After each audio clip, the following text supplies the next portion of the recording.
All right, what's up, everybody? Three Count Thursday, live here again with you via the Zoom. We are in the new world. I'm trying to position myself so you can see the Triple H shirt behind me there, and we are glad to be with you. Hold on, I screwed something up on the recording side, so I got to fix that real quick because we still got to make sure we have the podcast audio for the podcast people, not just the video people. So we are glad to be back with you here on a Thursday night. It is April the 23rd, 2020. We are back via the Zoom. We got Ryan, we got intern Mark, we got Matt with us here. Tim may be joining. I am not 100% sure. Let's see. I'm going to try unmuting everybody. I think everybody's unmuted. Ryan, how we doing? Woo, we're doing it. We're doing it again, folks. We're doing it again. Intern Mark, how we doing this week? I'm okay. Awesome. Matt, how we doing this week? No complaints. Draft night. Go Birds. It is draft night. I have the secondary computer here to my right. So we'll try and keep up with the draft picks as they come through. So it is an exciting night. We're glad that you are joining us. Maybe if you're following along in the Facebook Live video, why don't you give us a share, a like? Maybe you can even start a watch party with us. Get as many people in here and playing along with us as we can as we get going here. So plenty to talk about. The first thing I want to hit tonight, though, and I would be remiss, is we are part of NGSC Sports Radio. You can go to ngscsports.com for everything relating to NGSC Sports, the place that we never stop. You can also go to 3countthursday.com. That is our website. I know we post the website exclusive interviews. Matt's been doing a bunch of those. Matt, you've been kicking ass on that as we've been in all of these weird times. Thank you, Matt. Thank you, Matt. Thank you, Matt. So you can do that. We do have. I just posted an update on the upcoming indie shows page because obviously, much like everything else in our world, independent wrestling is pretty much on lockdown as well. So once things start to get back to normal, and they will at some point, we don't know when, but they will at some point, we will get that page updated because we do support independent wrestling, and that'll be something that is super important once life starts to resume whatever normal will look like when we get back to that. So but make sure you visit 3countthursday.com. We also stream at leibsports.com. That is LEEIB sports.com. Sorry, Ryan. Come on, bro. I stole your gimmick this week, Ryan. I missed it last week, so I just wanted to make sure I hit everything this week because like I said, I forgot to do that last week because this was all new to us, this Zoom world. But and maybe this is something that even once we get back to normal and like Ryan's in studio with me and Tim is in studio sometimes, that we can still do this so we can see Matt's face and you can see intern Mark. So, Mark, we got to get you one of those circle lights that all the news people use because you are like it's dark here. You are in the dark, man. So we got to get you some, or maybe next time you're at Roots, put it in order. Put in a curbside to go order for a lamp. He just needs a flashlight and tell ghost stories. There we go. But it is John Cena's birthday this week, guys. John Cena's birthday is today. I'm mega hard. And he probably is. But it is 43 years young for old Big Man John. What's that? He is on the wrong side. Yeah. Definitely on the wrong side. Now, did we ever address what the wrong side of 40 is? Because 33 was the wrong side of 30. But is there, because, I mean, as Conrad Thompson will tell everybody, AJ Styles is as old as so-and-so was back in the 90s. What do we want to set the wrong side of 40 as? 40. Just 40, straight up 40? Straight 40. All right. Well, then anybody who's in their 40s is on the wrong side of 40. So yeah, that is that. But do we have any favorite John Cena matches, moments, anything like that. As we talk about John Cena's 43rd birthday today.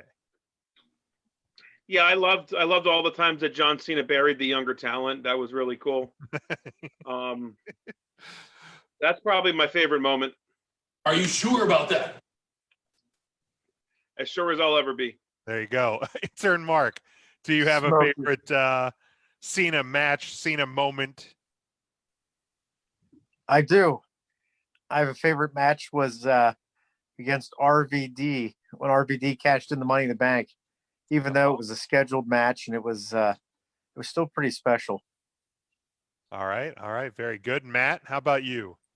I really enjoyed the Firefly Funhouse match. And then I did like when he put Kevin Owens over the first time. I forget. It was like the network exclusive one. Was it Money in the Bank or Elimination Chamber? I'm forgetting that he put Owens over, but then he buried him the next three I pay-per-views. think that was Money in the Bank, if memory serves correctly. so, I think too. that was Money in the Bank. And that all culminated with Kevin Owens tapping out then to the STF Yes. third Yeah. one. No Less- one ever does. Lest we forget. Hello. John Cena!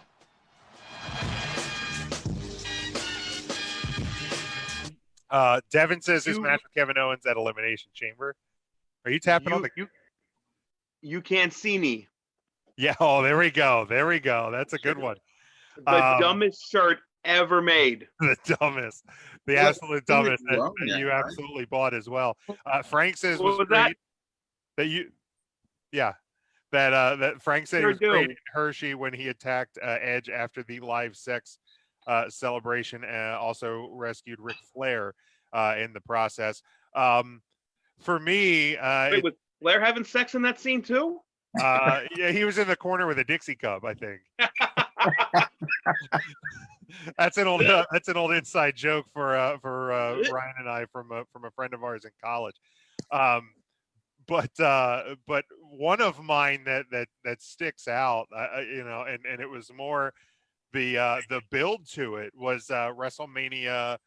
It would have been WrestleMania Orlando with the him and Nikki versus the Miz and Maurice, and the build to that was pretty classic. And then of course the engagement heard around the world that just never meant to be. And it honestly led to the moment that John Cena had his the first time he ever put over somebody in the biggest way. He put over the ballerina, the ballroom dancer, Artem, whatever the hell his Russian last name is, and John Cena took the big L on that one. So Charlie asked Ryan, where are the sweatbands? You don't have any sweatbands. You have a headband on, but you don't have I have a headband. It's my Cabana-rama. How about that? Is that it? Was that a Pro Wrestling Tees purchase? boom boom. No, it's from the box. Hmm. It was I think it was like one of the indie boxes or something. Very Wrestle good. Crate's not a box, it's a crate. My bad. Crate. So do you have Great. There's a crate. with like It's a cardboard crate box. No, it was a box. That's what you're telling me. It's not like it's like a freaking apple crate or anything like that. No. Or a milk crate. Or milk crate. There's a They crate. put the You word have to crate pry on it open. cardboard box. I think apples come in baskets, don't they? And that, Apple baskets, yeah, that's a basket thing. But they come Or in Basket bushels. of apples. or apple apple bags. boxes? They tend to hang lower as you get older. The older the apples, the lower the bag. Lower, Matt, lower the basket. Matt, what was your question there, Matt? I was asking if you have to pry open the wrestle crate with a crowbar, but then it was cleared up that No, crowbar was in WCW.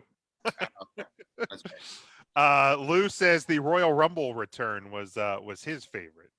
I Oh, believe yeah. that was the MSG. I think that was the one at MSG where he returned there. So a couple of good responses there. Yeah, if you're in the live video, make sure you leave a comment. Maybe throw some thumbs ups or some heart emojis or whatever up there. We'd appreciate that. Show some love for us here.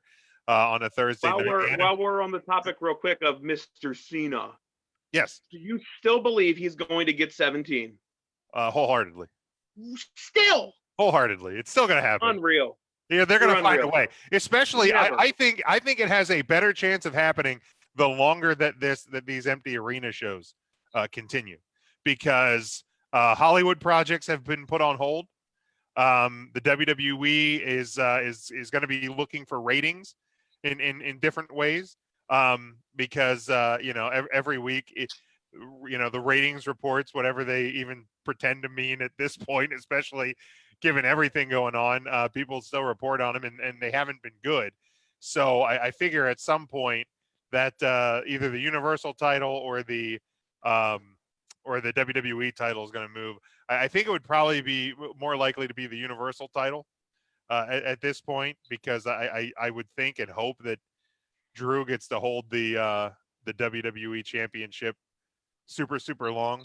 But yeah, I still think so. I still think Cena's getting 17. Do you think Cena wins it before Zack Ryder?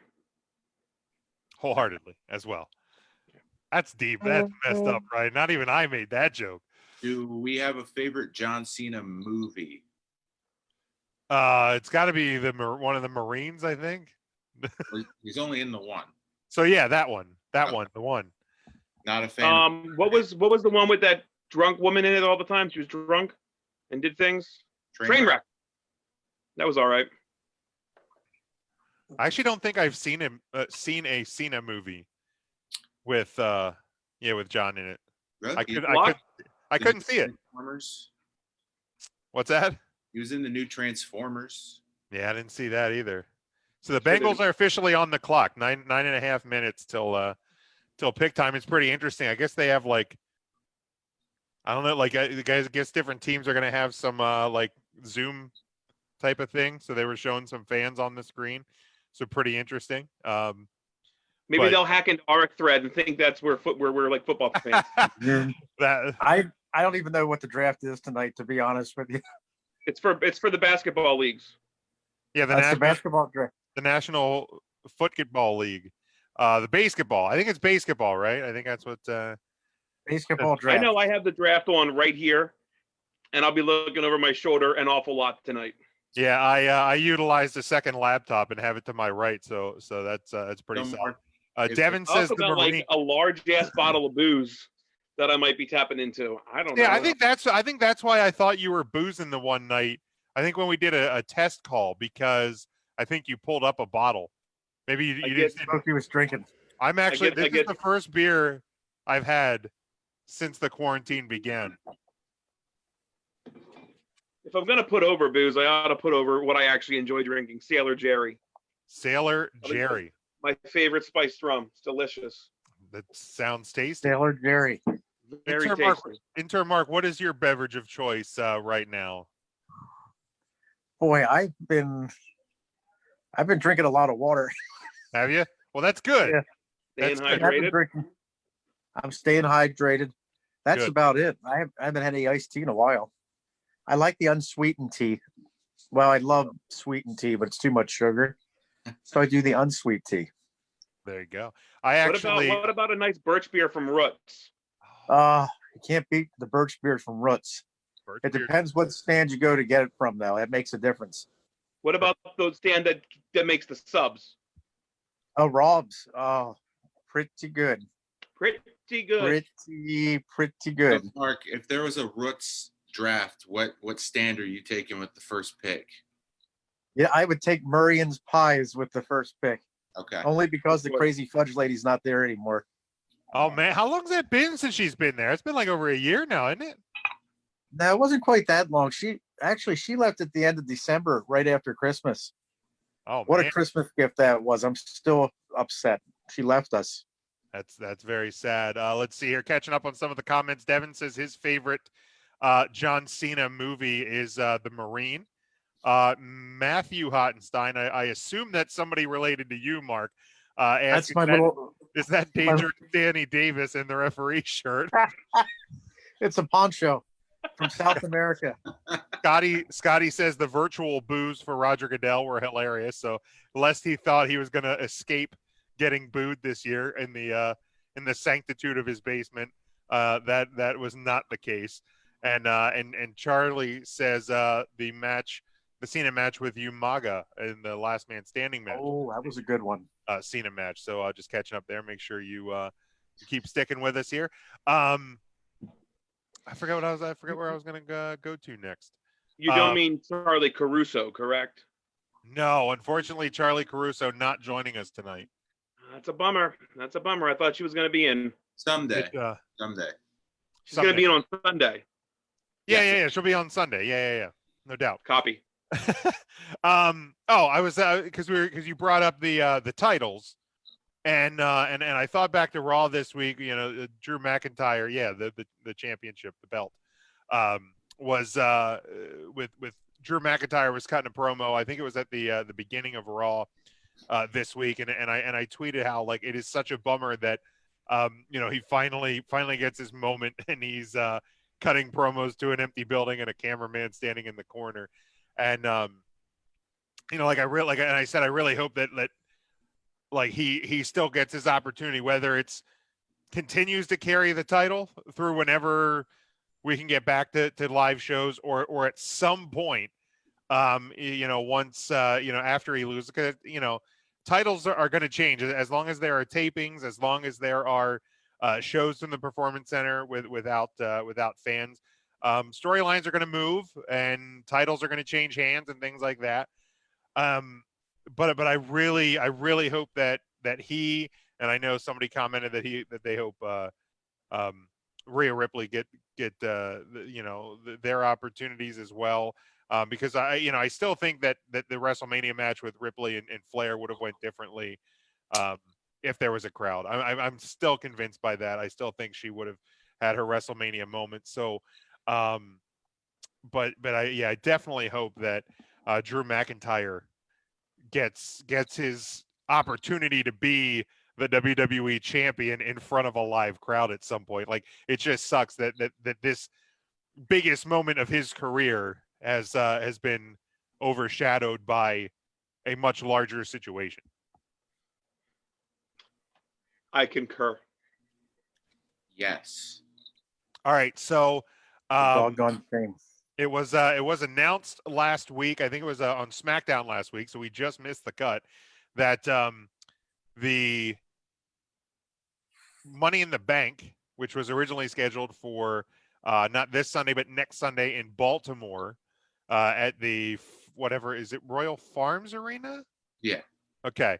I wanted to call it first Mariner Arena, and then I wanted to call it the Baltimore Civic Center, but I knew neither of those was still correct. But the Royal Farms Arena, obviously that is not the case. That is not going to be happening anymore. They announced on SmackDown last week that the Money in the Bank ladder matches would be a corporate ladder match, and that the matches would be taking place at the WWE headquarters in Stamford, Connecticut. And I thought that it seemed like a pretty good time to bust out the 3 count question of the week. The official question of the week. We didn't do an official one last week, lest we forget it's the 3 count question of the week. I just want to make sure we hit that just so everybody's aware, of course, that it is the question of the week. That what are people's reaction and thoughts about the corporate ladder stipulation, because it's definitely an interesting concept. I'm going to hit some of the comments here, and then we'll get to our discussion on it. Lawrence on Twitter said, "I'm smelling another cinematic style match coming at Money in the Bank." Somebody said, "I cannot read #3 count question of the week without hearing it in Ryan's voice." This. The 3 count question of the week. He says he likes the idea. If they get into Vince's office as part of it, that would be great. Zach says if they make it WWE's take on Die Hard, he'll be all for it. Let's see here. Lee on Facebook says that he likes it, something different, taking a bad situation, doing what they can to make the best of it. Daryl says he's excited. Kevin says it seems scary as hell. Devin says he's excited for it and wants to see what they're going to do. Jim says all they are doing is helping destroy parts of the building for when they move. Christopher does point out that the move's been put on hold. Yeah, the construction on the new headquarters has been called off. So any destruction, they're going to have to make sure it gets into offices that are either not in use anymore or we're looking to be renovated anyway. Jim, where were they relocating to? I think it was somewhere up around that same area. Like I think it was still in the Stamford area. They were Okay. just going to be building a new a new headquarters. All right, so the first pick is in the Cincinnati Bengals pick, and there should be no surprise here. Joe Burrow, quarterback from LSU. That one was pretty easy. I think the next pick will likely be Chase Young, the defender from Ohio State, will be going to the Redskins. That's my pick on that one. But yeah, Joe Burrow to the Cincinnati Bengals is the first pick of the NFL draft. I But think the Aaron number says, 3 pick will be Vince McMahon picking Rusev to SmackDown. he better be picking a good lawyer. We'll talk about that a little bit later, maybe. Aaron says he likes it, tend to enjoy the offside matches more than the empty arena stuff. The briefcase being on the roof makes it interesting. He says, I feel like they're trying to adapt in an era that's unprecedented, and he appreciates the creative aspect of having it at corporate headquarters instead of the PC. He's optimistic, but have no clue what to really expect. So I think most of the responses that we've gotten are all fairly positive, which feels a little strange, to be quite honest. A lot of times people or a lot of times people can react to new things as less than favorable. But I think this one is something that people at least, and even what I've seen on Twitter, people seem fairly intrigued by it. So, Ryan, when you heard this announcement that they're doing the corporate ladder at the headquarters, what was your first thought? Yeah, I think off of the heels of a really, really popular Boneyard match and a very popular Firefly Funhouse match, we are going to get a more multi-camera cinematic feel to this style match. And for that alone, I'm all right with it. I enjoyed both of those matches at Mania. I don't need to see the same Boneyard match over again or the same Firefly Funhouse in your mind match ever again. Sure. But man, this is something brand new. And again, when the WWE's back's against the wall, I think they turn out some of their best product. Yeah. Great points. Matt, when you heard about the corporate ladder, what was your thought?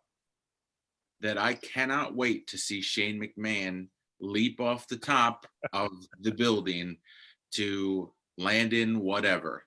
But I do think that what they're doing is just kind of necessary at this point. I think they kind of got the feel from WrestleMania that their two most appreciated matches were the ones that they did in the outside the arena cinematic feel to it. So I don't think it will have the same effect as the Boneyard match or the Firefly Funhouse, but it's going to have some of those elements. I think we'll see kind of a mix of those two matches and the Randy Orton Edge match, where it's just kind of put together a little more clean and hopefully not as drawn out as Edge Orton was. Sure. Matt, did you say Shane McMahon, by the way? Here comes the money. Here we go. Money talk. Here comes the money. Money. I feel like when he came back, like he signed a contract that he would fling himself off of like 5 death-defying heights before he like turned it all in. I think he's at 3 now, so Something like that. So yeah, he's due for a return and a death-defying leap. So, Lord only knows. Now, I did see some pictures like from where they were assembling the structures on the top of the headquarters. Like they had a ring up there, and I don't know if the matches have been filmed yet or if they're still to be filmed. But it's been fairly chilly here in the Northeast, so that could be an interesting play into those matches as well. But intern Mark, your thoughts on the corporate ladder? Jim, did you say you wanted some chili? Oh, I would love some chili. I love chili. Man, I would too. I'd love some chili. I But made the some last week.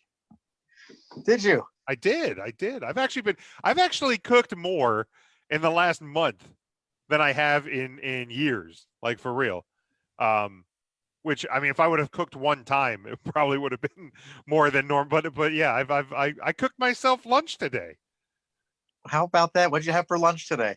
I had some Good eggs. question. I cooked myself some eggs. Easy, but I cooked myself some eggs with some peppers and onions in them. That sounds good. It's tasty. But anyway, Very intern Mark, the But anyway, money. the corporate ladder. Actually, I think it'll be very interesting, especially after the success of the Firefly Funhouse and the Boneyard match. I think this is the way to go. It'll be exciting. I don't know if it would be as exciting in an empty arena, but this certainly will be different. I'm looking forward to it. Yeah, no doubt. Yeah, when I first heard about it, it was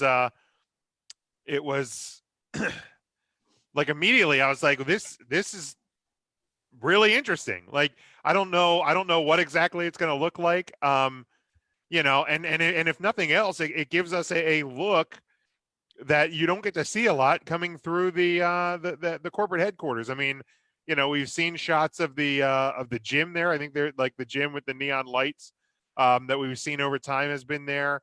You know, occasionally you'll get a look into like Triple H's office, you know, on something, you know, and of course we've seen it was Beyond the Mat, I think, did the you know, they had the walk through the conference rooms and things like that, and Vince's office where he drinks the water, you know, the We Make Movies, and he's swigging the bottle of water. So we've had a few glances into the corporate headquarters, but we've never had any great long looks into WWE headquarters. So if nothing else, it kind of gets us a look into the world we've never seen before. Most of us have never seen before. So yeah, I'm intrigued by it. Like, you know, and are they gonna, you know, I sure hope that they do a spot where somebody gets in an elevator to go to the next floor and somebody races up the stairs and beats them, you know, to get out of the elevator and stuff like that. So, you know, there's certainly tons of possibilities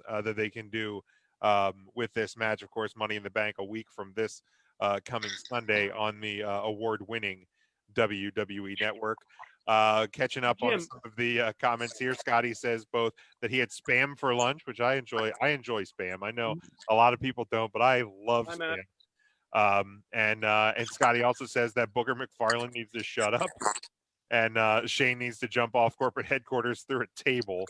And he also reminds us that Austin had a Raw segment in corporate headquarters. So yeah, I mean, there's been a few looks there, but it you know, it's something we don't get to see a lot, and we'll get to see it a little bit more than normal here. Devin, He's gonna puke. he's gonna puke. Lou says he's got us on the big screen for the first time. Woo! Man, Thank you. I feel bad for anybody who's peeking in Lou's windows. I know that much.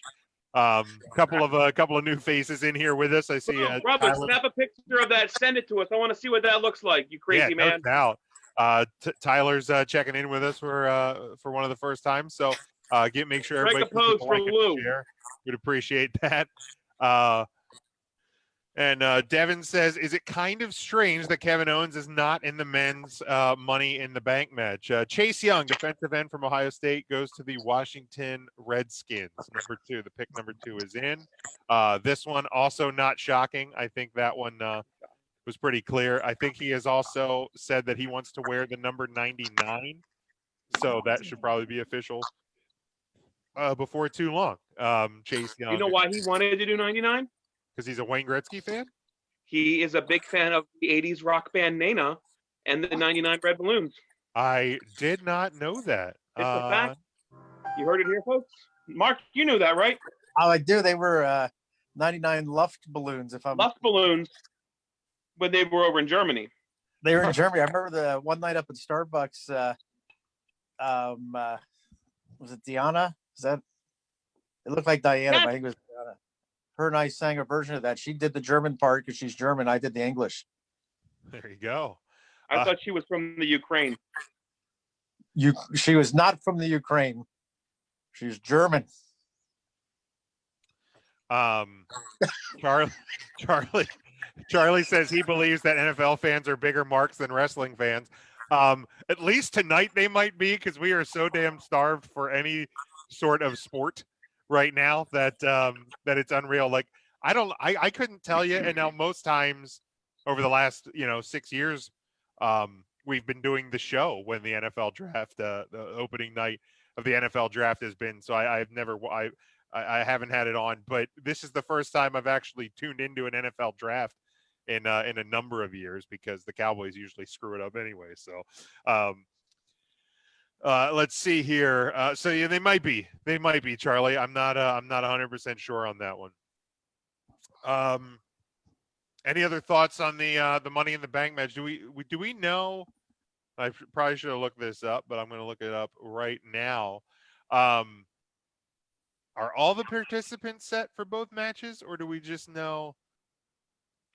No, there's one more to be determined, I guess, tomorrow night on SmackDown. So the women's Money in the Bank ladder match, corporate ladder match, is Asuka, Shayna Baszler, Nia Jax, Dana Brooke, Lacey Evans, either Lacey Evans or Sasha Banks. I guess they have a match tomorrow night, and then one more spot to be determined in the women's match. And then on the men's side, Daniel Bryan, Rey Mysterio, Aleister Black, Apollo Crews, either King Corbin or Drew Gulak, and then a to be determined as well on the men's side. So 2 spots on each match yet to be determined. But like Devin asked, that's right, we're going to get back to that. Is a kind of strange that Kevin Owens is not in the men's Money in the Bank match. Yes and no for me. I mean, when you're looking at this one, especially the men's match. I mean, Aleister, Apollo Crews, Corbin or Gulak, and whoever that last spot would be. Be it the roster cuts, be it just the general situation that the WWE's in right now with trying to limit the number of people who are utilized on a weekly basis. And things like that, it's definitely opened itself up to some different competitors getting some opportunities here. So in a way, I guess it's weird, Kevin Owens, but I don't think we've seen him since WrestleMania. So I don't know if he's just taking a little time off, with everything going on. So, but I guess it's a little strange, Devin, but I mean, I'm excited about at least the majority of the participants that are in this one. So, Ryan, your thoughts? Sorry to jump in there. Does anyone think that he makes it in somehow? I mean, I'm not surprised he's not in, but it seems like he had a lot of momentum coming off of WrestleMania. So, like, to find a way to put him in there would make a lot of sense, especially with like the participants that are in right now don't really excite me.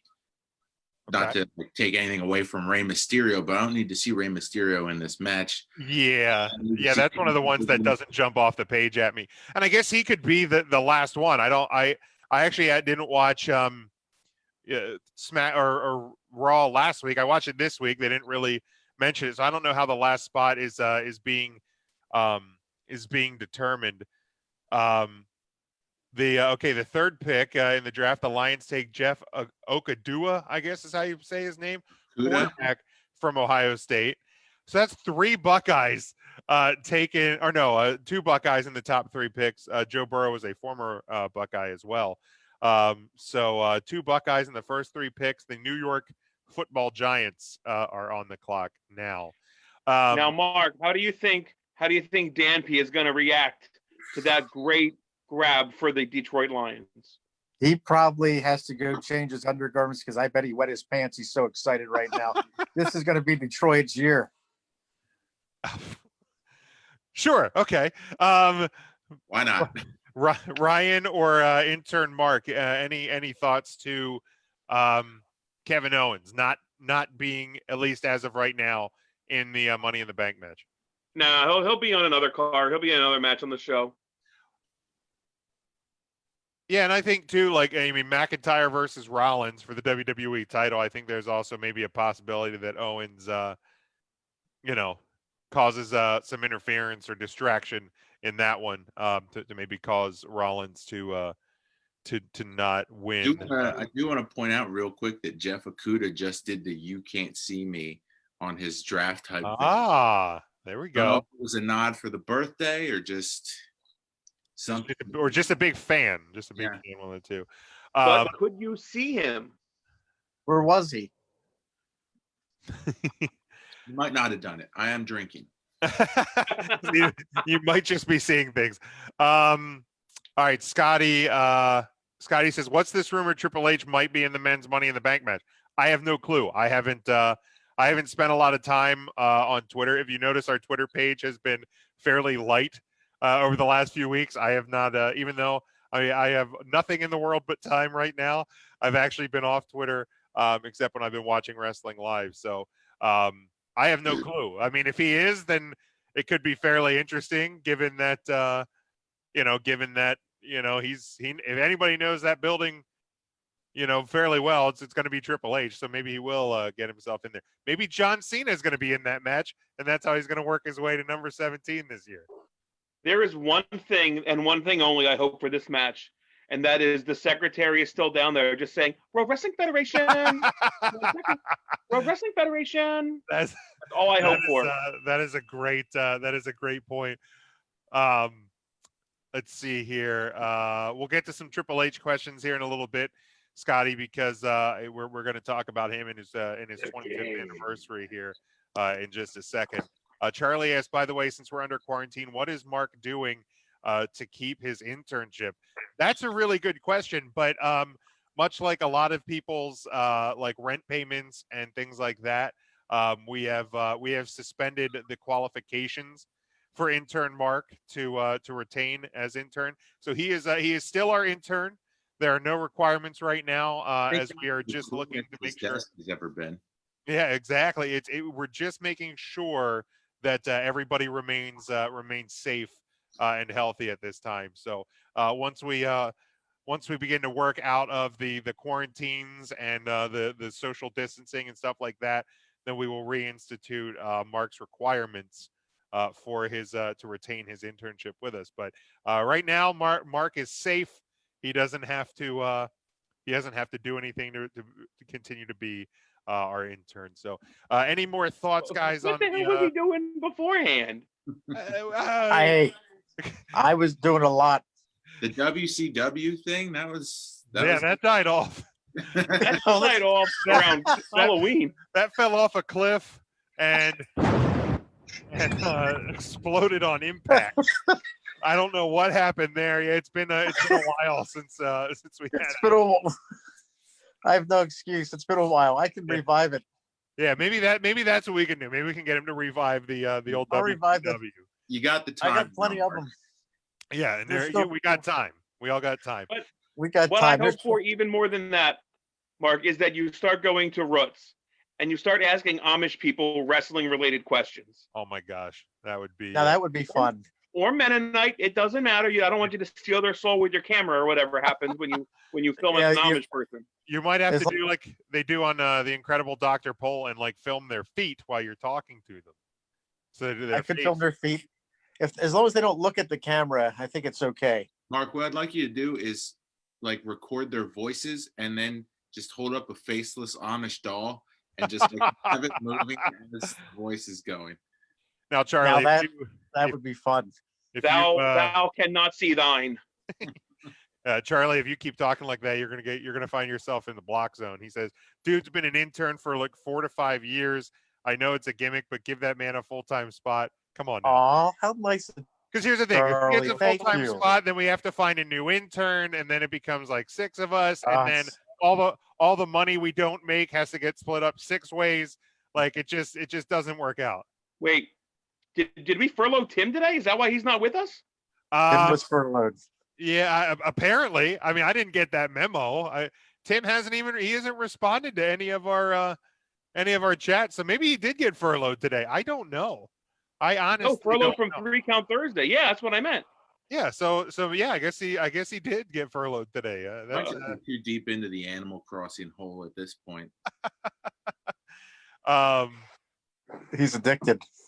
Man, Charlie, you can't talk about Hershey either. Mark's still Hershey. Oh, And I guess like Chocolate World's not even open, right? We got nothing. Chocolate World, the museum, the The gardens, which are full gardens are peak shut right now. My The God. gardens are shut down. Zoo America shut down too. Yep, Zoo America shut down. I was there the last day for all of them. Oh my gosh. Now Naturally.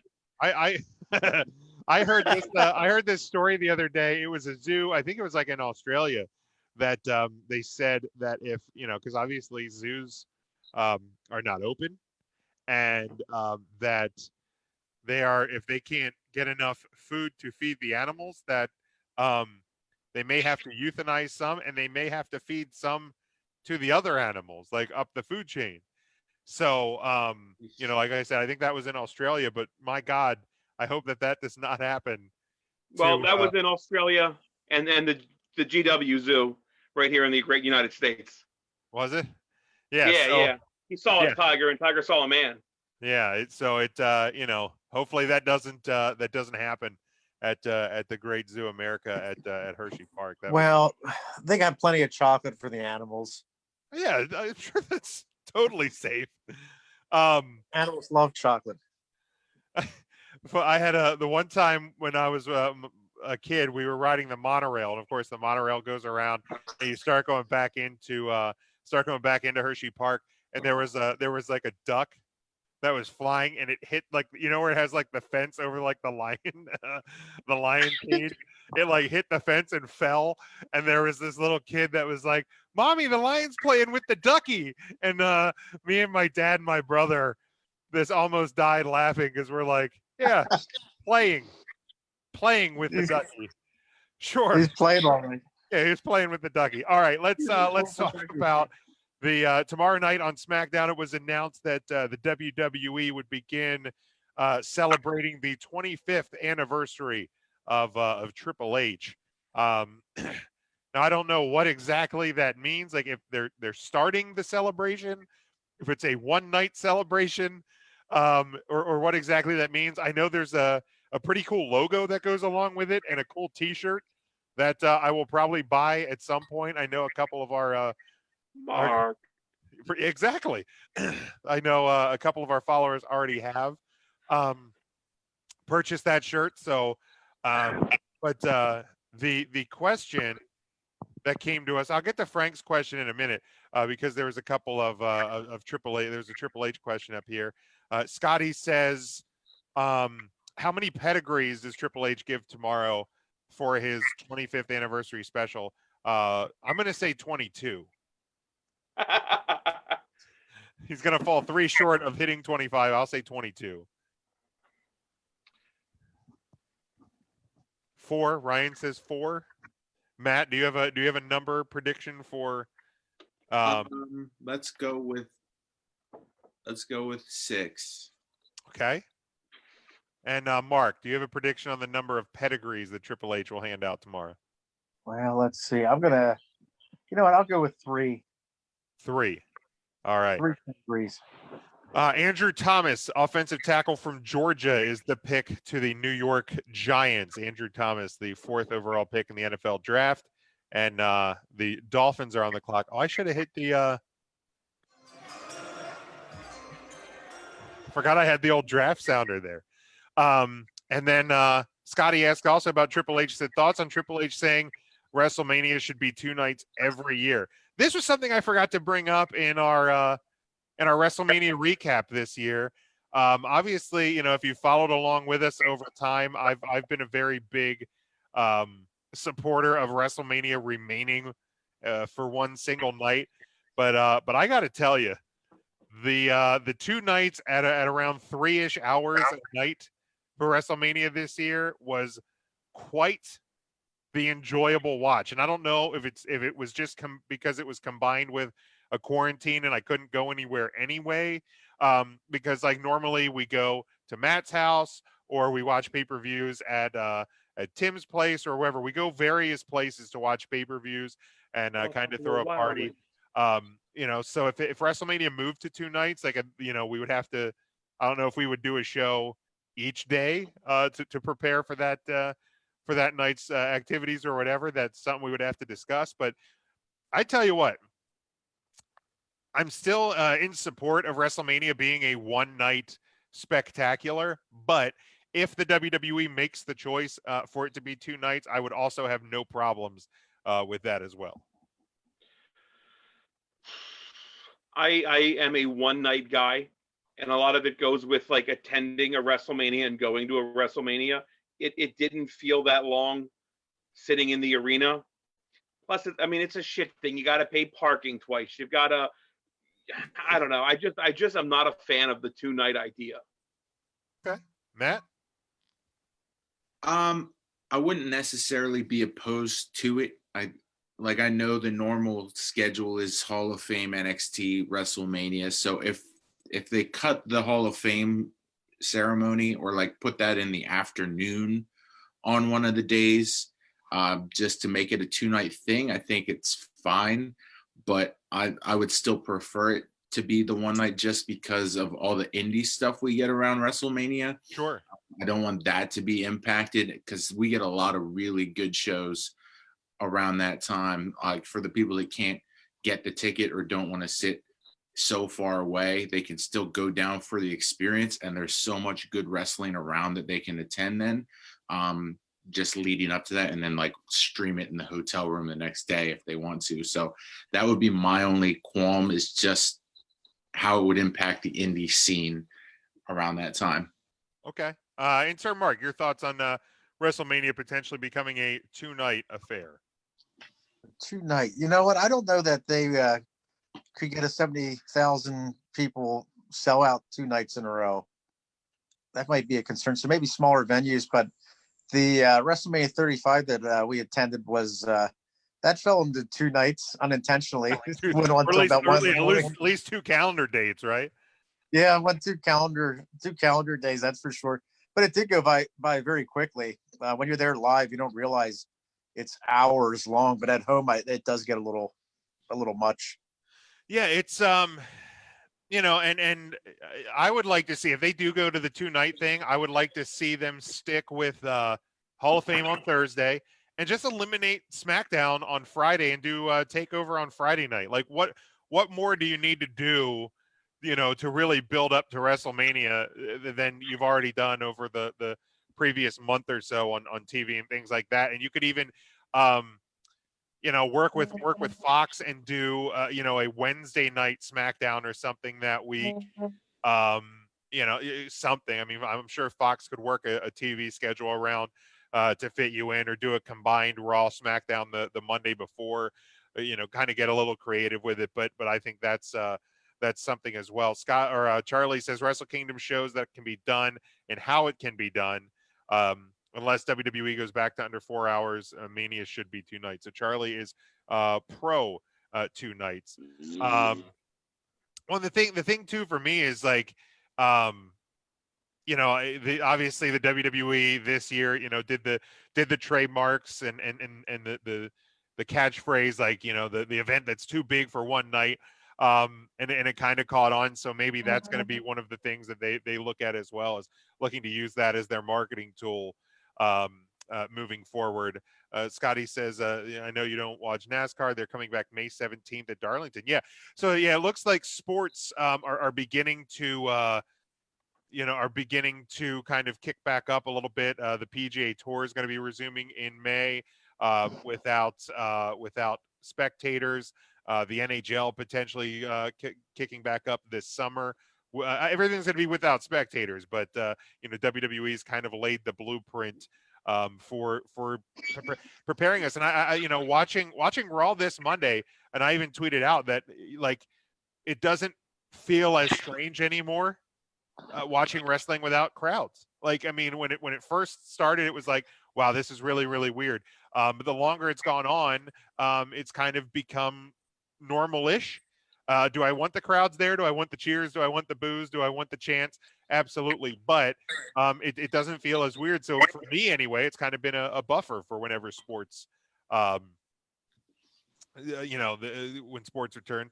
Frank says, why would Fox care about not airing SmackDown if they aired live NXT TakeOver?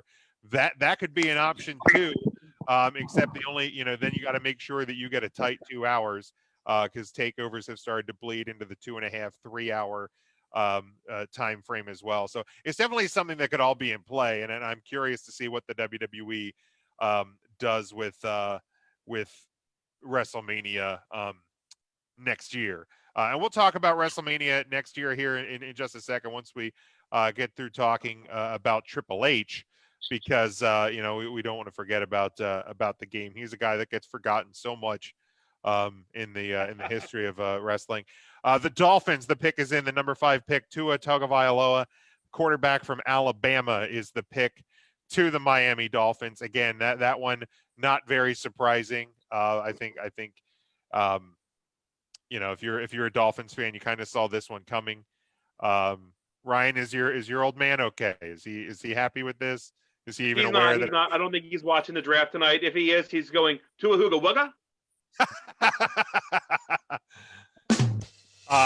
But as long as he heals up, I think he should do pretty damn good. He, of course, My dad, he's doing well. He's healing up well. Thank you. good. He broke his coccyx. Oh, that's never good. That's never good. No, slipped right down the stairs, broke the old coccyx. Ooh, not good. Devin, are you happy with the pick with Tua? Leave the comment there. But Frank asked a question when it was announced about the Triple H 25th anniversary. I know we posted up there, and he asked, do you guys think Triple H buried more guys or created more superstars? Has anyone actually done the math on it? And I questioned the term buried, and I think he clarified that it could either be buried or he won when somebody else probably should have. And I think probably the most glaring example of that one, I believe, was the Booker T in a championship match. Devin, not happy with the Tua pick. Devin, I think you're going to regret those words one day, but I guess that's Roman Reigns' cousin, dude. Is it? Maybe. Sure.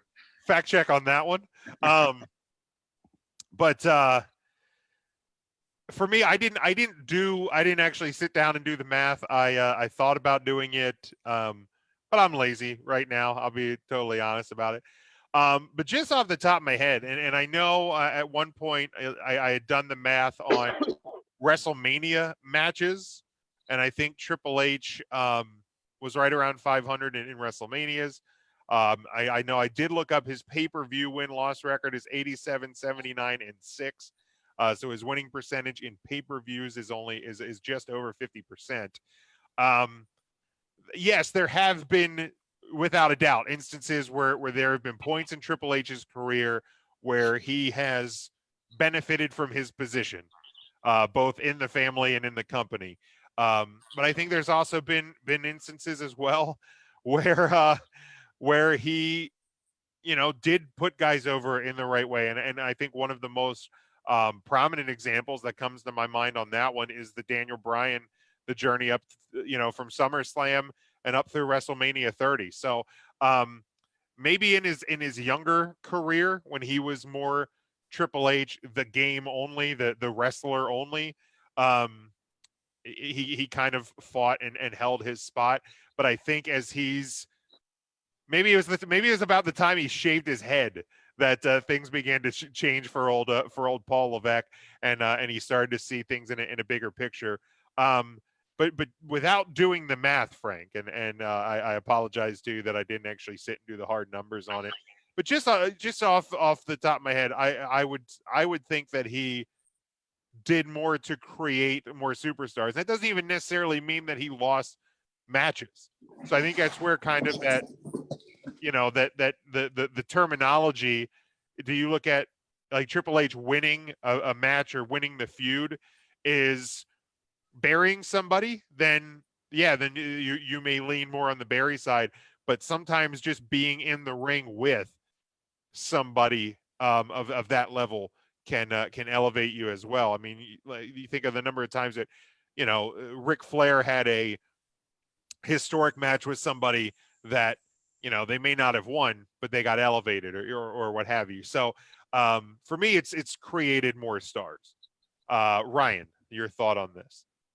Yeah, man, he's like banging the boss's daughter. That's why he gets the rap that he gets. I don't think if we go back, I'm almost positive he's going to have almost a 50-50 win-loss record. At the worst, 60-40. At the very worst. The guy doesn't bury people all the time. Plus, you can look at the people he's made, not by just wrestling with them, but being in factions, much like Evolution. WrestleMania's he's 10-13 at WrestleMania. 10-13 at WrestleMania. Matt, your thought on this question? My opinion is definitely going to be biased because Triple H is one of my favorites. If I'm making a Mount Rushmore, he's certainly on it. I think I would put him 3 behind HBK and Guerrero. So I'm never going to necessarily critique much of what he does. I can see where the criticism comes from. Like Ryan said, he has the position that he has. So anytime there's any kind of success, it's going to be hinted at least.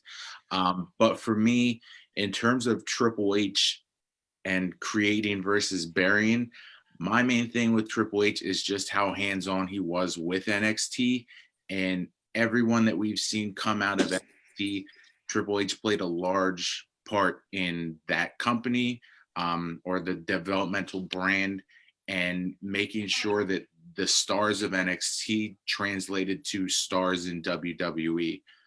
So for him and his involvement in NXT, I'm always going to give him the nod of just more creation than burying. Yeah, that's a great point as well. I was able to find his win-loss record.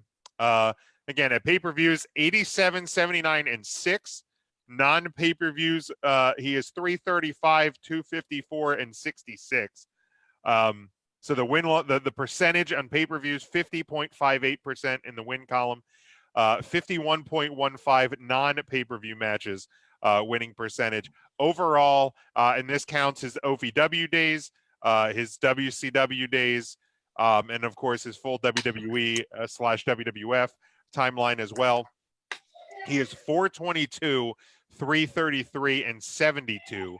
That winning percentage there, 51.03%. So obviously the draws kind of take away his loss percentages are around 40 to 45 in each category, but his winning percentages are just above the 50% line, pay-per-view, non-pay-per-view, and overall for his career. So yeah, he obviously, like we said, is right around the 500 mark. Intern Mark, your thoughts What the hell on do you keep showing over there? I was moving I had to scratch my nose, so I moved it. That's the overpriced ET right here. I certainly hope Bring him over there. Let me see him. Yeah, I where's certainly Horrible hope creature. that you washed your hands before you're scratching your nose there, Well- Intern Mark. Of course. But the next pick is in. The number 6 pick was the Los Angeles Chargers. Justin Herbert, the quarterback from the Oregon Ducks, is headed to Los Angeles. And yeah, Frank, it is a little bit more than just win loss. I don't deny that as well. But he even in times where he's won matches and won the feuds, I think that superstars can be made even in a loss. So if I'm getting your tone from the initial question and this, I would take it, Frank, that you are on the side of that he has buried more than created. Am I extrapolating that from you here as well? It's all about the game and how you play it. There you go. I'm going to hit the old dinger on that one. Intern Mark, your thought on this question? Well, I started to think about the people that Triple H buried, like Chris Jericho and Taz and Booker T. But then, you really think about it. Like Matt had a great point with NXT. I think Triple H may go down being remembered for more things he's done outside of the ring as far as NXT than he will for what he did in the ring. Yeah, I think that's a great point as well. Frank says he's saying I'm not saying it's not arguable, but it is arguable. It's absolutely arguable. 100%. But I think there's there's other guys that have been at or near the top that have done more to hurt people's careers than Triple H. I will say that. Like, Oh, I mean, for you know, sure. and like I said, there's definitely instances where Triple H probably should have lost a match that he won. And I, like I said, I think most notably that one would be the Booker T match for the title. So there has definitely been individual instances where Triple H should have taken an L when he didn't. But you know, I do think that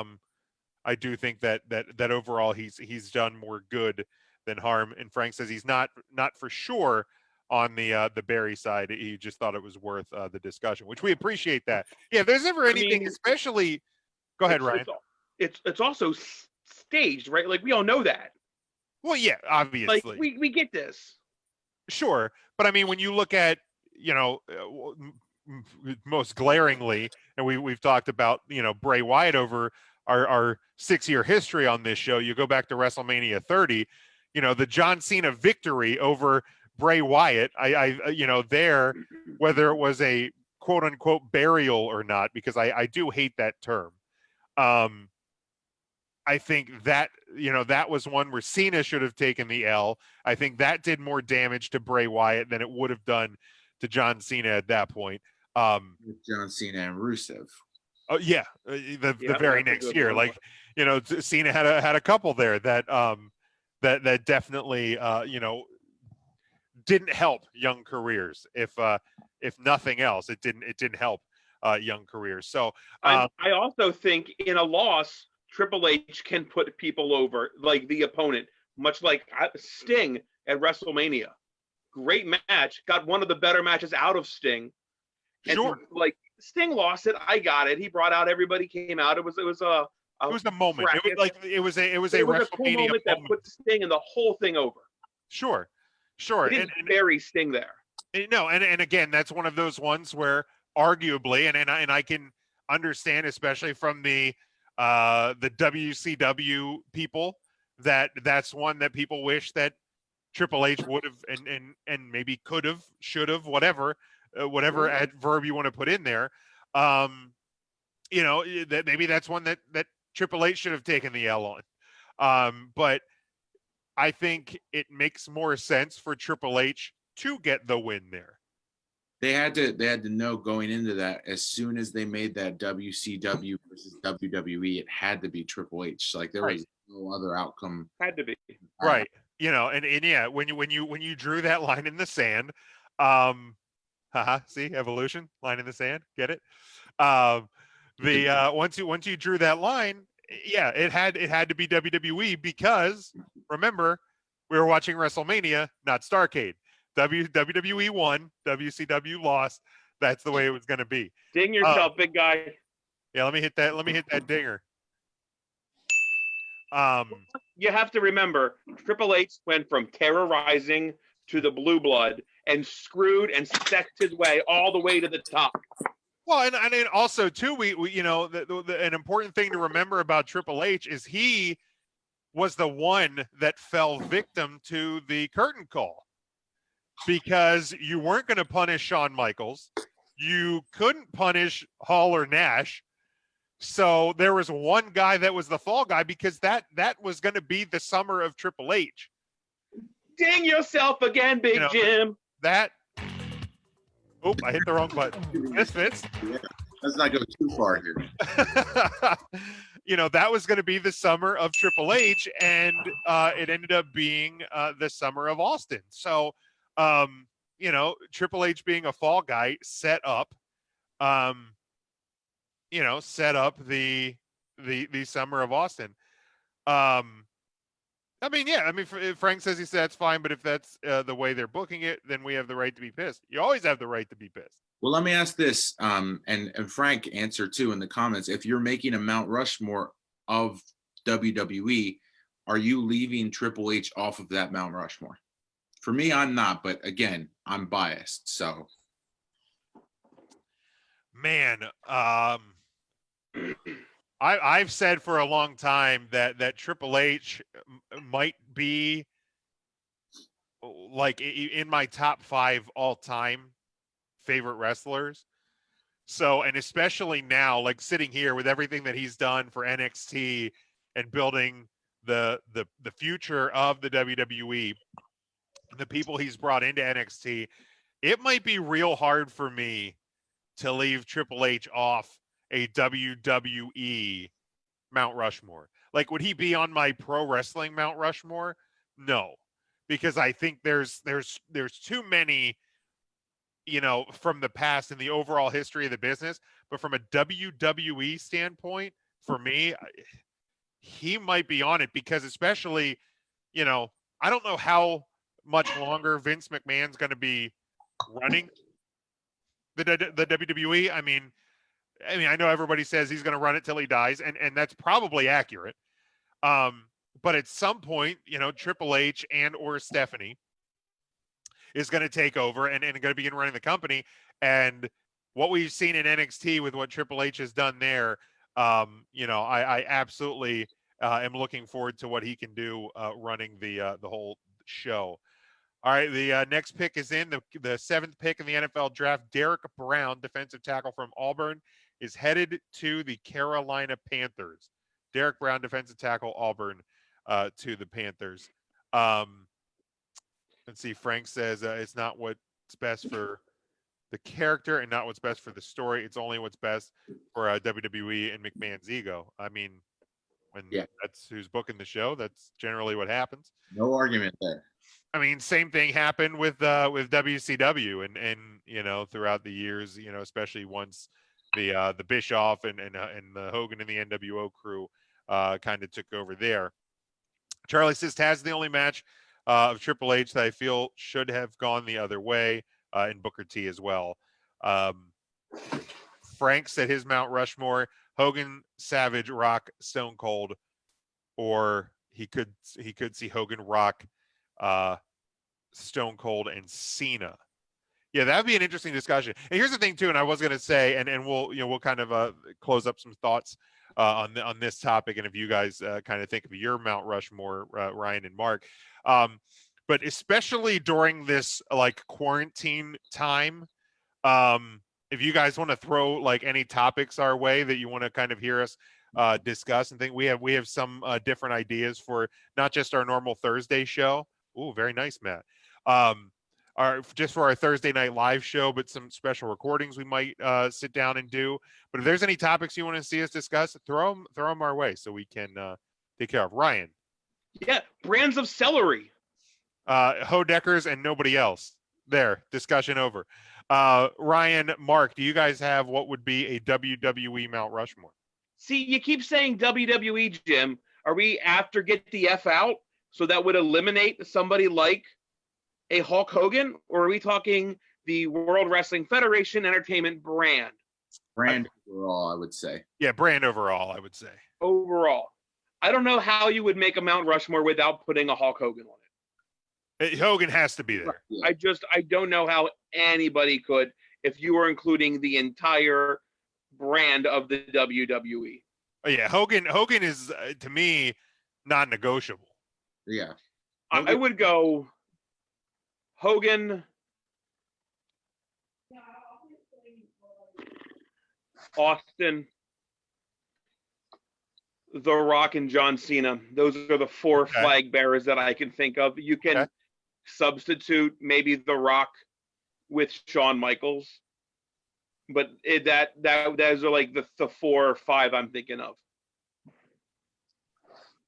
Yeah, like for me, it's like Hogan's definitely there.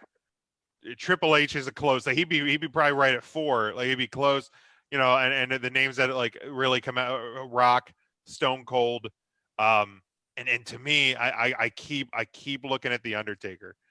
Oh shit! It would be hard for me to make a Mount Rushmore and not have the Undertaker there because Hogan left, Austin left, Rock left to Hollywood. Brett left, Michaels got hurt, but the Undertaker, you know, he was always there, and you know, even as the preview for the upcoming like Last Ride series on the network, you know, for a number of years, even in recent years, he would WrestleMania, surgery, rehab, WrestleMania. Like that's a guy like you I obviously I've seen a lot of discussion about Mark Calloway, the man, away from WWE and some of his political beliefs and things like that. But, you know, we're going to dig into that part. Then, you know, Hulk Hogan doesn't have the shiniest off screen. Stone Cold Steve Austin beat his ex-wife.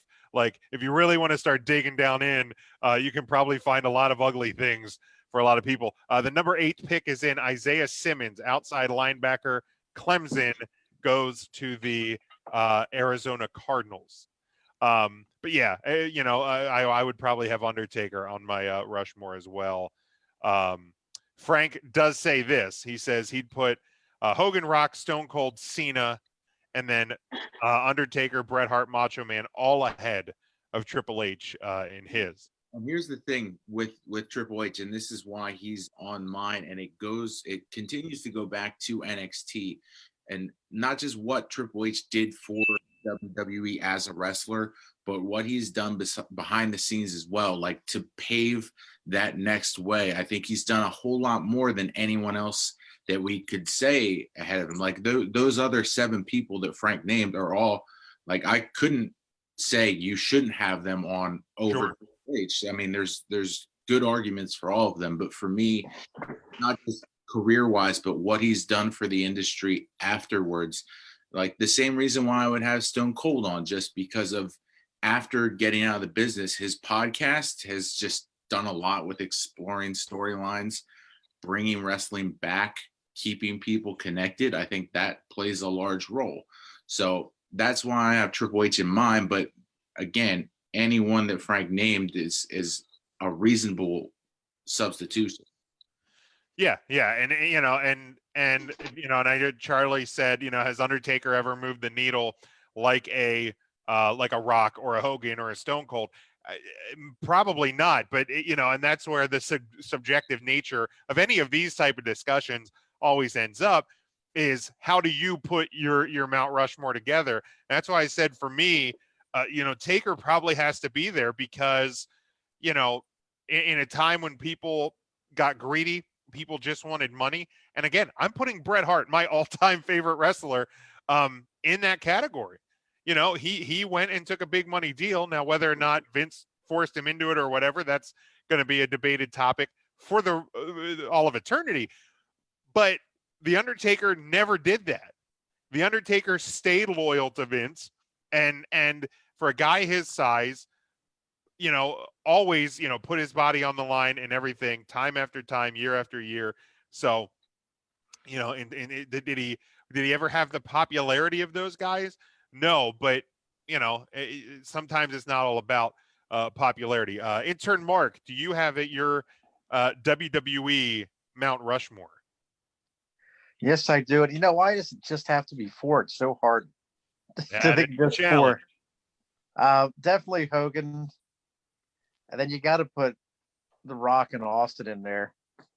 And the 4th guy, man, I was really, I was thinking about Roddy Piper or even the Iron Sheik, honestly, that were 2 of the best heels of all time. Cheeky baby. Cheeky baby. Boy, and of course, Triple H and The Undertaker. You know, but I'd probably have to go with Shawn Michaels. Okay, that's solid. Devin has his. He says Hogan, Stone Cold, John Cena, and The Undertaker. So at least I got one person to agree with me on the Undertaker portion of the Mount Rushmore. But yeah, no, I mean I'm interested to see what they do with for Triple H's 25th starting tomorrow, or it could just be just tomorrow. I'm not exactly sure how they're doing this celebration here. But it begins anyway tomorrow night on SmackDown, 8:00 Eastern on Fox. Let's talk about this: the WWE and WrestleMania 37. Obviously, 339 days from today.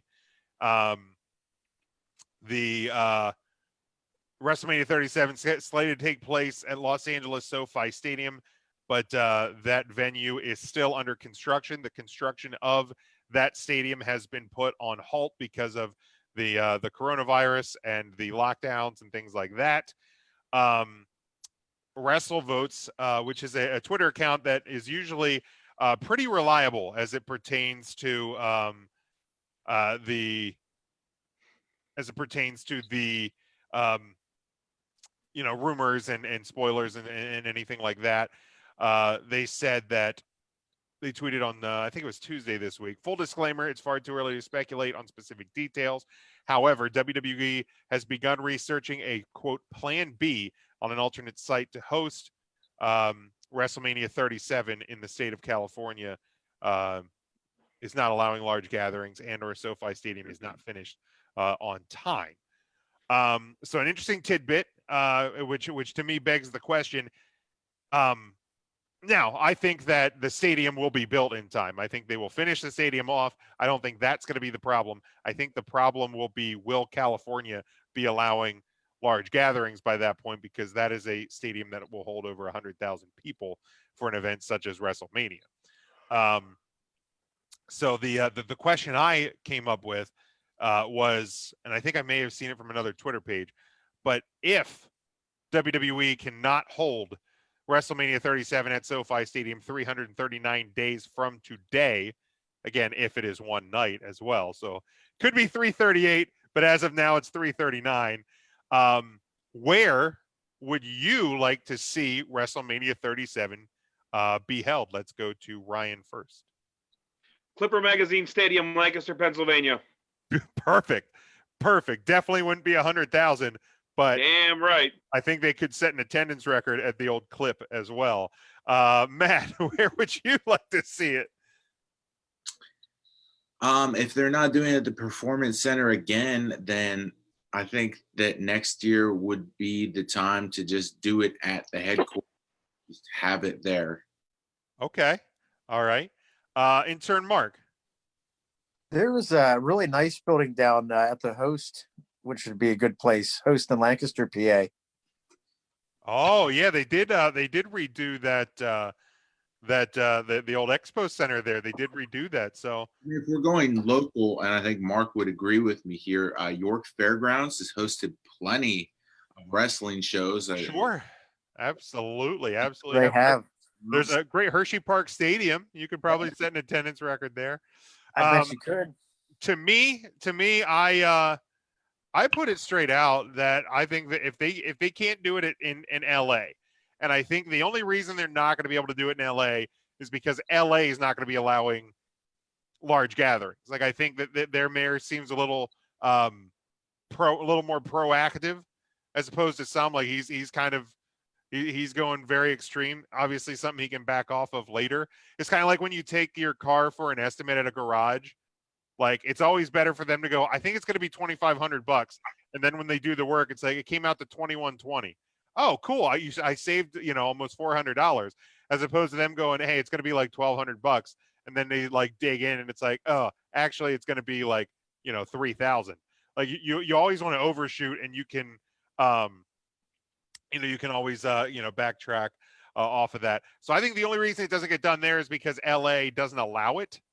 And to me, then do it back at Tampa. Just do what you were going to do this year. Make a new logo and do it in Tampa. The number 9 pick in the NFL draft is in. C.J. Henderson, cornerback from Florida, is heading to the Jacksonville Jaguars. So he's not going too far from where he played in college. Ringsiders checking in with us. They said we're extremely late, but hello and good evening from California. Good evening. Hey, good California. evening. Hopefully Speaking of California, you and everybody out there is staying safe and healthy. Frankie, Jim, have you ever been to California this time of year? I have not. Absolutely stunning. Beautiful. The whole state, beautiful. Stunning. From crust to tip, beautiful. Crust to tip. Frankie asked, do we have any idea why WWE never tapes in Hershey anymore? We've hypothesized that I think it might just be the cost of the Giant Center. I think Hershey is just looking for too much money to host. Ooh, Hershey.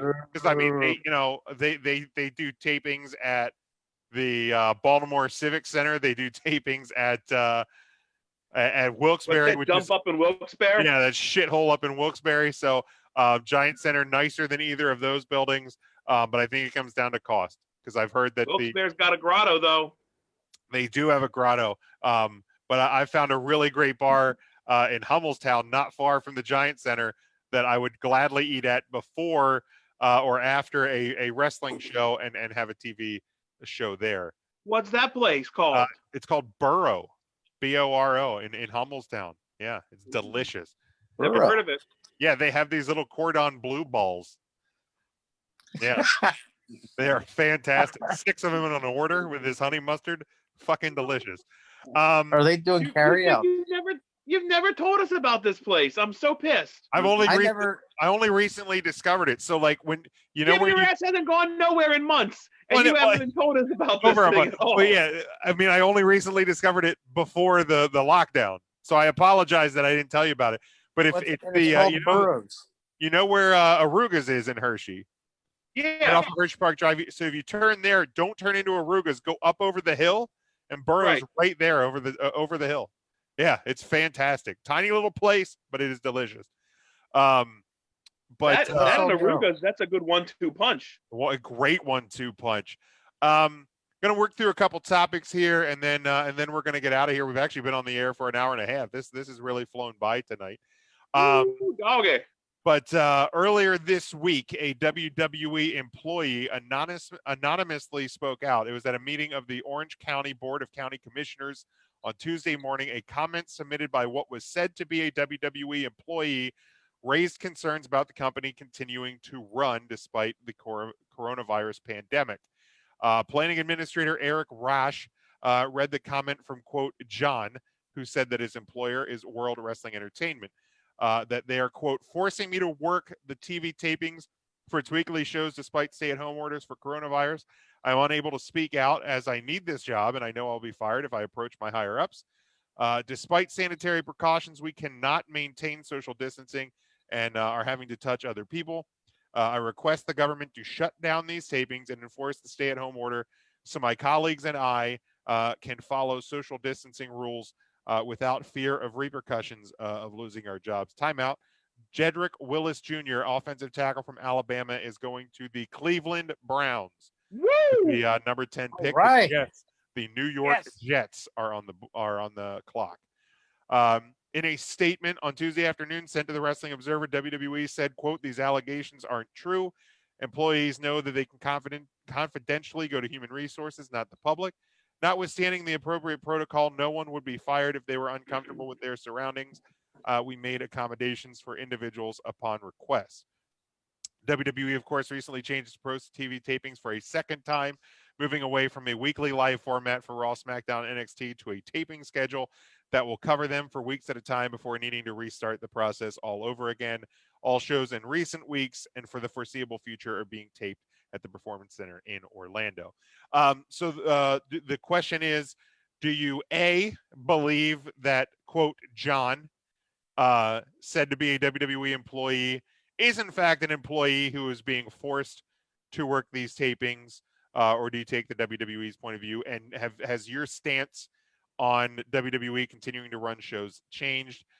For me, I'm not necessarily denying that this person exists or sent that, as depending their standing in the company, they may not feel comfortable asking for time off. I mean, obviously we've seen Roman Reigns step away for various reasons, which of course is completely understandable.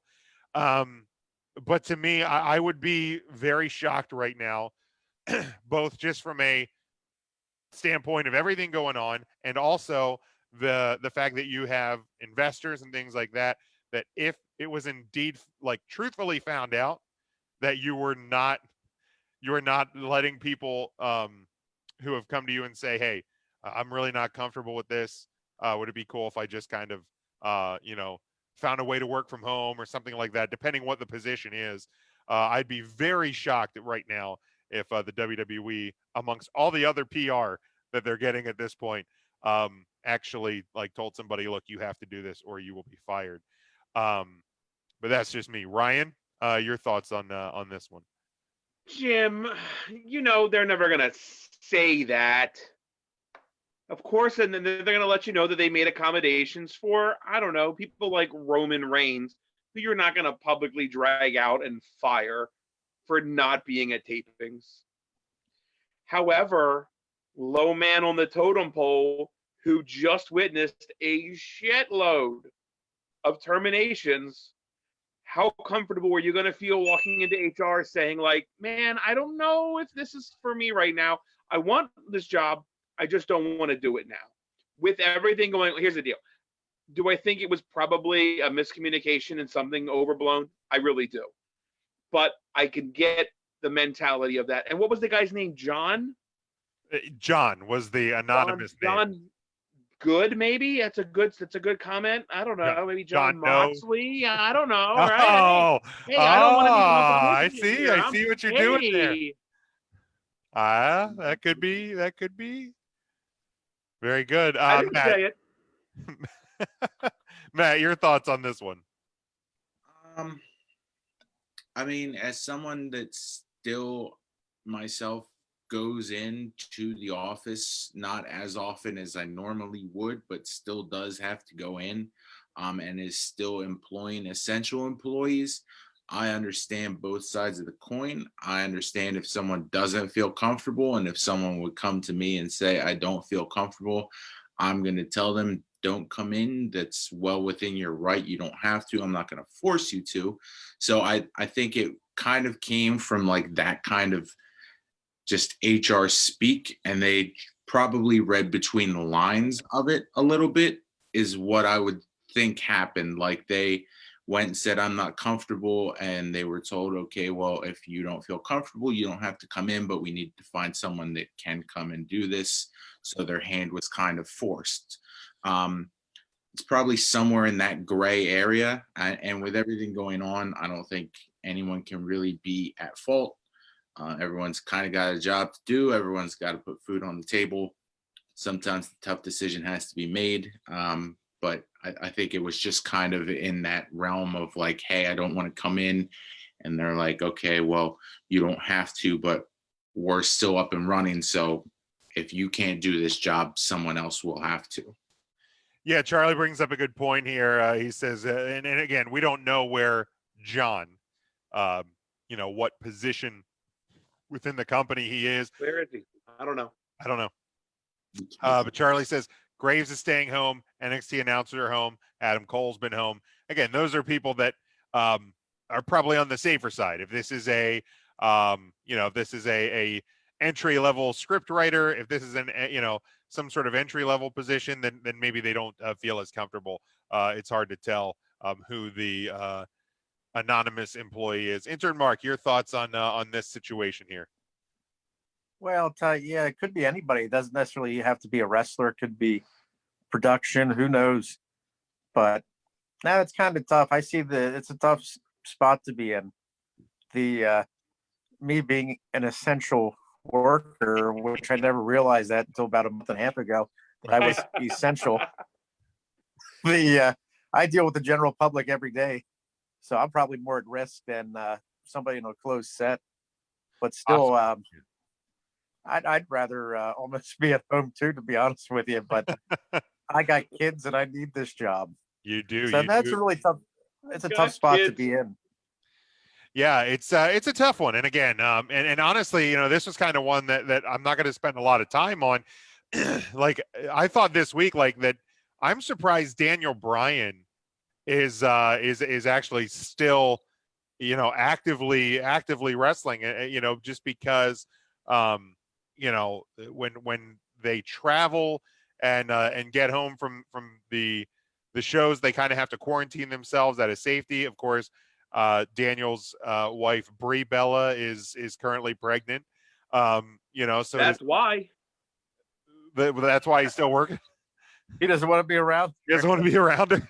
A pregnant wife? You're damn right. I'm going to quarantine down at the hotel. But yeah, it kind of surprised me that he's actually still active because of that. But I thought of that as well. Here's another thing I thought this week as we saw the NXT Women's Champion once again on Monday Night Raw. A little disappointing that I thought Charlotte would have been spending more time with the NXT brand after winning the NXT Women's title. This is unfortunately one of those things. I don't know all the details with the Rhea Ripley situation, but Ooh, you okay there, Big Jim? I'm okay. I'm okay. But I really do wish that Charlotte would be on NXT more than she was on Raw. I get she's a member of the Raw roster. Preach. Just a couple of topics here. We're going to kind of work our way through fairly quickly and then get out of here. This week, if you kind of fell asleep at the wheel, Is that Mark Henry? maybe it might have been.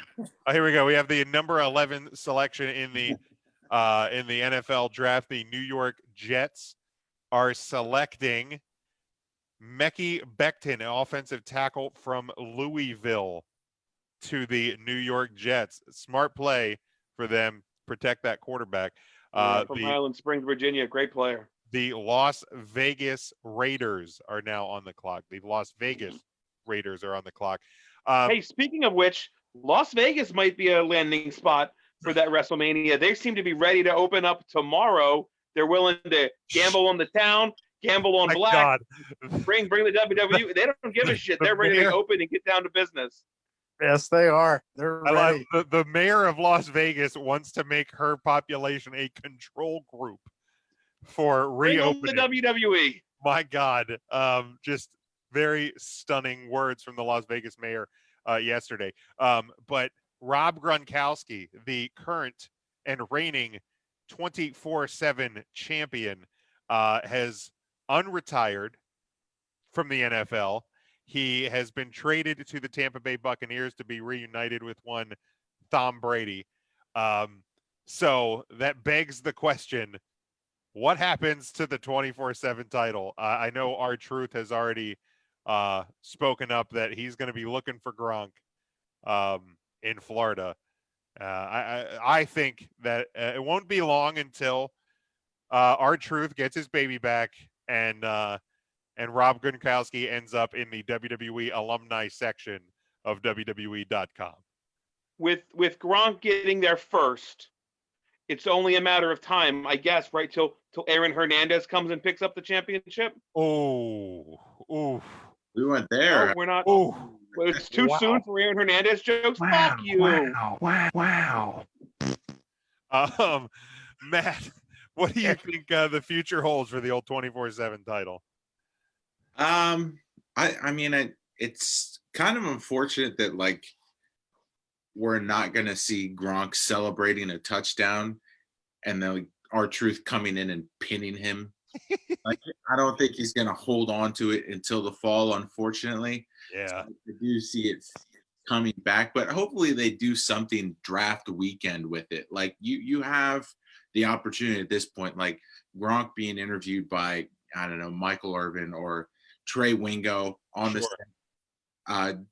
R-Truth comes and kicks the leg out of the chair, gets the pin, takes the belt, and He runs. pulls the old Snitsky on him. I get it. I see where you're at.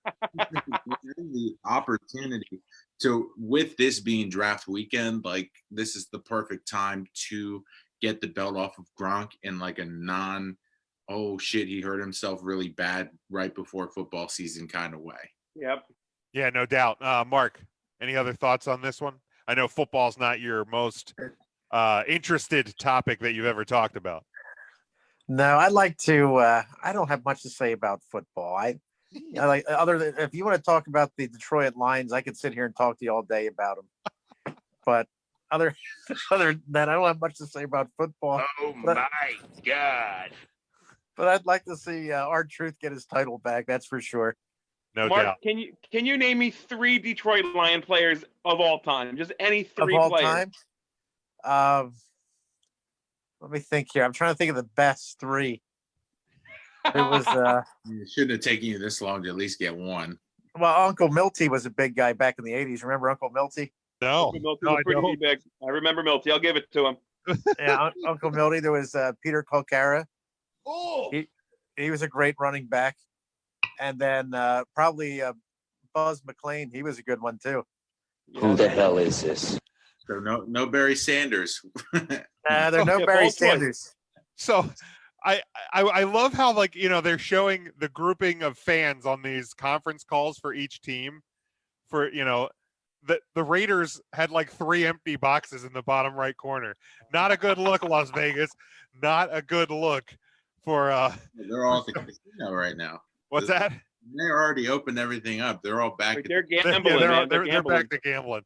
I'd like to see Mel Kiper win the 24/7 championship this weekend. I'd like to No. see Mel Kiper's hair win the 24/7 championship. No Um, part. The Mine's gone. So it's leaving. the Jim, how's your hair doing right now? Actually, have you Oh, cut Hey, yet? let's see it, Jim. Let's see this. God, my God. it's so bad. at least Oh, at You're a least in monster. some places it's still growing. oh my Not God. so much the front of the head. But Cody Rhodes gave an update on the AEW video game, which has been confirmed, but unannounced. So, like, we know that it's coming, but we don't know. There actually hasn't been an official announcement from AEW. But Cody Rhodes shed some light in a question and answer session with Bleacher Report. He says the AEW video game will be something all fans know about as we begin the process and as we move forward. That time just isn't now. Cody's entire answer focuses on trying to settle fans down, showing that perhaps the hype for a game has built a little faster than intended. He says if we were to make a very good game, which is our intention, it's going to take time. Game development is arduous. It's a creative space. We want to do it right. He says be extra patient so they can deliver. So not a whole lot of news on the game front. It will be coming at some point for AEW. So they want to make sure they get it right. It probably want to avoid some of the pitfalls that WWE 2K20 fell into this year. And I saw some rumors that there may not be a 2K21, and I don't know if that's because of, I know there was some shifting around with the 2K brand. I know Tim talked about that a little bit a couple months ago, or because of the coronavirus, maybe some of the game development is kind of on the shutdown here temporarily. And then the final story I have, Hey, real quick. Do we know any partners with that AEW game? I haven't. Will it be Ukes? I have not. I don't believe I've heard of anything. Henry Riggs III, wide receiver from Alabama, is the pick to the Las Vegas Raiders, number 12 overall pick. That's a big one, Mark. How do you feel about that? Boy, I'll tell you what, I'm really not too surprised, but I think he'll do well for the Los Angeles Raiders. There you go. The San Francisco 49ers are on the clock at 13. But the final story I have tonight, and this one probably not terribly surprising given all the situation with the XFL. Former XFL Commissioner Oliver Luck has sued owner Vince McMahon in federal court for wrongful termination after McMahon suspended all operations of the league, laid off its employees, and filed for bankruptcy. A complaint filed last week in the U.S. District Court in Connecticut said that Luck received a termination letter on April 9th, which was a day before Vince McMahon laid off most of the XFL staff and 3 days before the league filed for Chapter 11 bankruptcy. According to the complaint, it says, quote, Mr. Luck wholly disputes and rejects the allegations set forth in the termination letter and contends they are pretextual and devoid of merit. In May of 2018, Luck was hired by McMahon in a deal worth $20 million. He has not spoken publicly about the league suspending its operations. The lawsuit seeks unspecified damages and attorney's fees.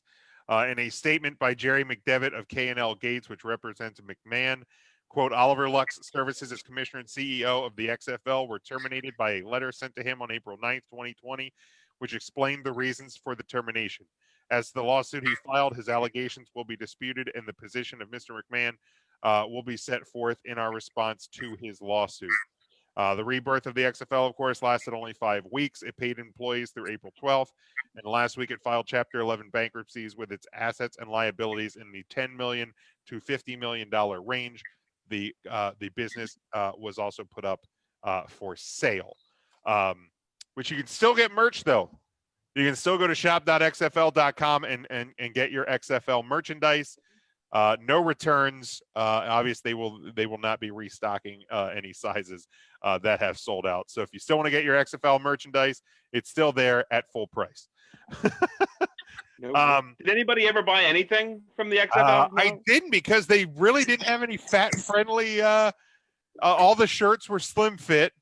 They sold out of big sizes quick. You know, and like I may still buy a Renegades jersey. I haven't totally decided on that one. But you know, just as the old throwback to my old Memphis Maniacs jersey, but probably will not buy any XFL merchandise. Maybe like a mini football. I think they had mini footballs on there for like $10. Maybe I'll jump on there. But they also never did any sales like the WWE shop, so that they never really caught my attention either. But here's what I think is going to end up happening. I think this lawsuit is going to end up getting settled out of court. I don't think this is actually even going to make its way to court.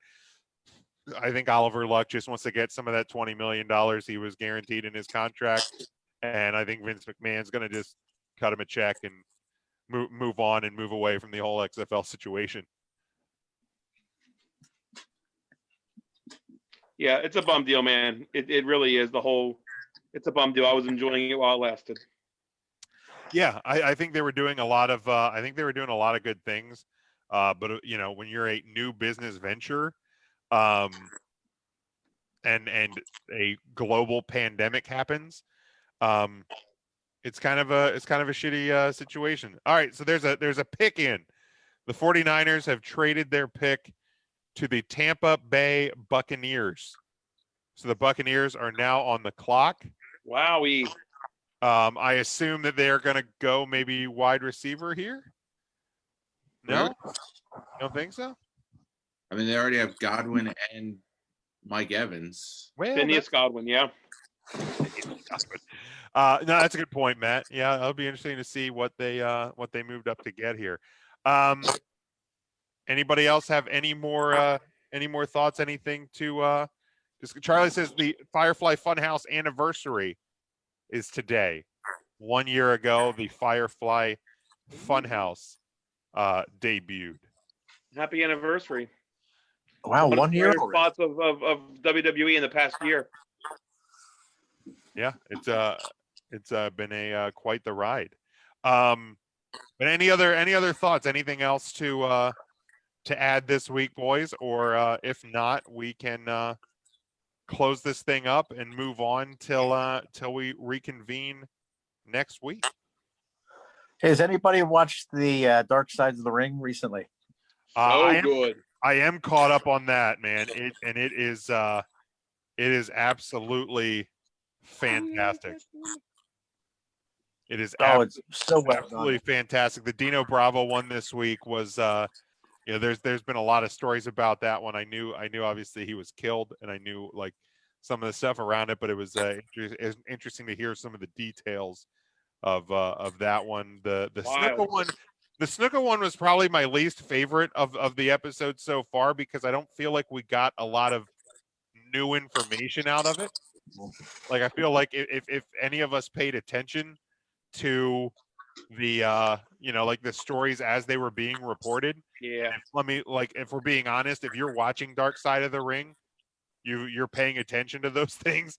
You know, I felt that it didn't give us any new information. No, I it agree was with that. That's a little bit disappointing. I was hoping for more, but that is what it is. If you're Ryan. what can you do? outside the ring, I'm currently watching the Big Show. So yes, I am watching the dark side of television. So Ryan gives it a Matt. What is your assessment of the Big Show so far? I'm 2 episodes in, so we'll let it earn its stripes. Very good. It's batting over 2 for now. It is exactly what I thought it would be. Any show that you've ever seen on like Disney or Nickelodeon, it's exactly right up that alley. And I'm so pissed at myself because like once I started something, I knew damn well I was gonna finish it, and I binged the whole show in a night and a half just to fucking get it over with. It is not good. I haven't watched it yet, but Ryan, you'll be proud of me. 5 episodes in to the most recent season of Glow. Yes, isn't it It's great? It is good. It has been a good season. I've enjoyed this one. But yeah, this one I'm enjoying. So I'm catching up on that. Hope to finish it. Well, definitely I'll finish it before next week's show, and then maybe I can dig into the big show as well. But They're and like 24-minute episodes, super easy to digest. They're just freaking awful. oh sure, yeah, sure, no doubt. Matt, do we have a? Oh, hold on, we get the pick is coming in here from Roger Goodell. The Tampa Bay Buccaneers have selected with the 13th pick that they traded Tristan Wirfs, offensive tackle from Iowa. There you go. Protect that new investment, baby. Touchdown, Tommy is being protected. And this is what I want to know. So What do you want to know, Jim? every one of the picks have a hat in their home. I want to know, did the league, I don't know if they addressed this or not because I haven't had the audio up. Did the league send everybody a hat for every team? I think so, yeah. Okay, that makes sense. But I was like, how do they have the hats unless this was pre-filmed and we're all just being WrestleMania'd with the NFL draft? You can work a worker. That's true. Matt, do we have a Woman of the Week this week? We do. So a couple announcements here. So Woman of the Week, Sadie Semino at 3 Count Thursday on Instagram. Give us a follow. We have some interviews. Riley Madison will be rejoining us this week. Next week we have Gabby Ortiz. Following week we have Stella Gray, Women of Honor. So a lot of good things coming. We're in the works, setting up some episodes here with the wrestling podcasts. We have Ryan and I are going to break down the Big Show. I'm sure you're all looking forward to that. Jim has a series coming up every Saturday. He's going to a random fan on Facebook, which is what Jim really loves to do. And as we pick up the video, I myself am start looking for indie wrestlers this week for Vanity. Shout out to Vanity. So look for my indie wrestling shirt every week. Follow us on social media. Jim's not arguing as much on Twitter anymore, but hey, you can certainly get those if you just say the right thing. Just tell them that like WWE is just like wishing for AEW, and I'm sure like Jim's Twitter thumb will like get to that phone pretty quick. Yeah, no doubt. Yeah, this Saturday night, 9:00 Eastern time, right here on our Facebook page. Me and Nick Ficarelli, the mad scientist of sports. We go back a number of years, Nick and I, and we are going to we're going to have a little debate right here on the Facebook page. Matt, where can people follow you on Twitter? You can follow me on Twitter. It's at 3CT, the letter A, Philly as in Philadelphia, and the number 8. No Sixers, no Philly Flyers. Maybe no Notre Dame, we'll see. But for now, I'm pretty serene on Twitter. I'm just kind of recapping the movies that I watch.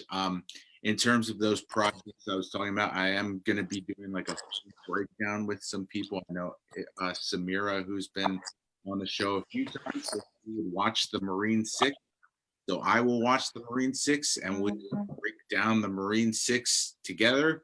We'll see. Maybe it'll be better than the Big Show. Who knows? But just stay tuned to the website. I'm going to try to put out a lot more content for all you guys since there's not a whole lot else going on right now. Perfect. All right, Matt, I'm going to mute you here. Ryan, where can people follow you if they want to follow you? You're not muted? I'm not muted. No, I muted Matt. I'm not muted. Oh, well, then you can follow me. It's RYN. Matt's muted. Matt's muted. You can't hear him. You can see him. Anyway, I'm at RYN Eagle. RYN EAGLE. Yeah, there we go. And that's my Twitter. It's RYN Eagle. I guess you can follow me there if you want. I don't know. I don't tweet very often. I'm not good. I'm not good at what I do. It's okay. I'm trying though. God damn it, I'm trying. It's okay. Dude. Trying. In these uncertain times, Ryan. You know what? Okay. I am. Just make sure you always follow the show. LEEIBsports.com. I got that in there. There you go. Patreon, What a Maneuver, all that other good stuff. Jim, I'm sure you're going to recap much better than me. So make sure you follow everything 3 Count Thursday. Always the number 3, never the word 3. And intern Mark, you are. I'm going to hit it for you. You are You're a at good person. 3 Count Intern. You are at 3 Count 3 Count Intern. Intern if and when you choose to tweet. Well, I almost tweeted the other day to Papa John's because I was irritated, but then I decided not to. All right, Mark, you take care as well, my friend. Thanks for having me. All right, we will talk to you next week. And I appreciate everybody following along with us live on the live video. If you follow on the podcast, if you subscribe to it, rate and review us on Apple Podcasts, we'd appreciate that. Check out 3countthursday.com. That's where you'll find the web exclusive interviews that Matt's been doing and all of our other content. You can find our merchandise, whatamaneuver.net. You can get our collar and elbow brand deal at store.collarandelbowbrand.com. Promo code 3count. NGSC Sports is our home network. You can follow us on all of our social media at 3 Count Thursday. I am at Big Jim Sports. We thank everyone for tuning in with us. And until next week, stay safe, stay smart, go for the pin, and wash your damn hands. Thanks, everyone. Take care.